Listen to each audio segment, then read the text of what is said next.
Hi, I'm Michelle Zou. I've been a facilitator for the past 8 years. And before that, I was a full-time employee at Microsoft. Microsoft is a global company that promotes diversity, inclusion, and equity. And I'm proud of being part of this journey. My understanding about a cultural identity is that it's a person's sense of belonging to a particular culture or group. This includes our race, gender, religion, nationality, the language we speak, our ability, and many other things. These cultural identities affect our communication and relationships. As a facilitator, it's important to be thoughtful about other people's cultural identities so I can help to facilitate inclusive discussions so people feel like they belong to the group.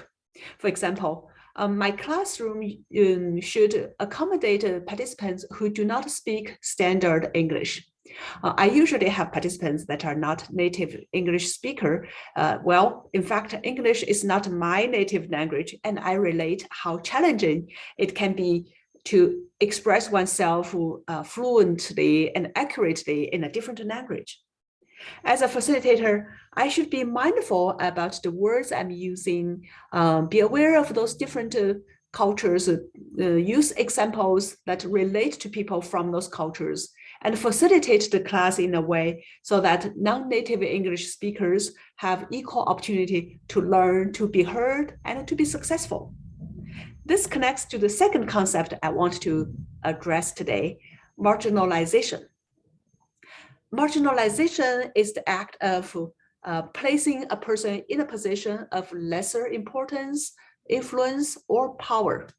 It occurs when the person is less able to do things or access basic services or opportunities. In a class, for example, new employees cannot understand the acronyms we are using at Microsoft. And they're not familiar with the technologies we are using because they may use different things before. So marginalization, it can also happen in discussions. For example, an introverted person may not have the same opportunity to share their ideas. This is especially challenging in virtual settings. Or someone may not get a chance to speak because a few other people dominate the conversation, or simply because they consider interrupting others as rude. So as a facilitator, I need to be sensitive to the classroom dynamics and be aware who might be at risk of marginalization, consider equity in their learning experience, and leverage my privilege as a facilitator to provide opportunities to allow everyone to be successful in their learning. So talking about privilege, I think we all have some level of privilege.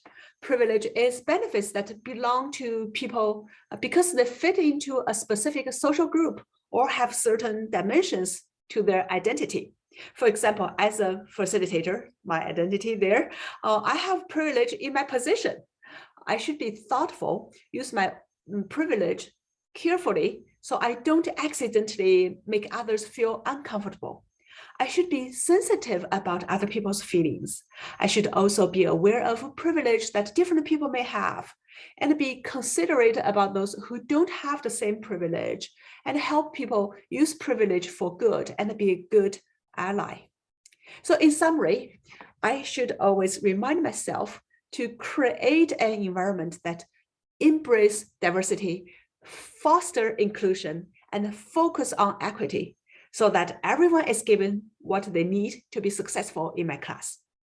I should also help participants be mindful about their own behaviors. So together, we can make the learning experience more positive, inclusive, productive, and valuable to all of us. Thank you.